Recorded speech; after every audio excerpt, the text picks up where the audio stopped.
Mnamo tarehe 8 mwezi wa 5 2025 majira ya saa 6:30 usiku katika mgodi wa Goldfield Company uliopo kijiji cha Lukarasi, wilaya ya Mbinga, mkoa wa Ruvuma, kulitokea tukio la maji kuingia kwenye mgodi na hivyo kusababisha mgodi kujaa maji na hivyo kutitia na kifusi kuziba kwenye mgodi huo.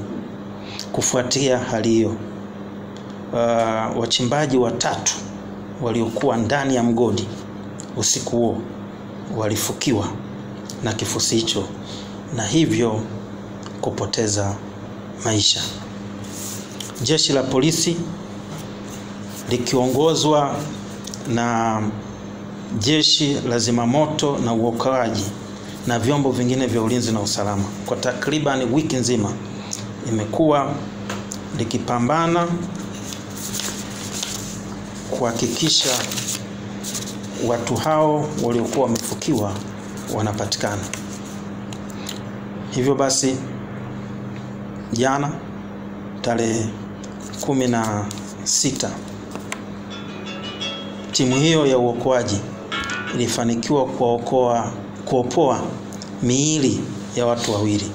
Mmoja anaitwa Faustin Isidori Komba, huyu ana miaka 25, matengo na kazi yake kubwa ni mchimbaji.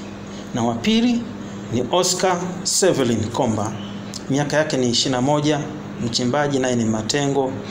Na watatu bado hajatolewa, ambaye ni Edson Kevin Komba, miaka 33, naye ni matengo. Watu hawa wanatoka kwenye familia moja. Na bado timu ya uokoaji iko kwenye eneo la tukio, inaendelea kupambana kuhakikisha tunapatikana mwili wa tatu, na taarifa zaidi ya operation nzima jinsi ilivyoendeshwa itatolewa na mkuu wa jeshi la zimamoto na uokoaji mkoa wa Ruvuma.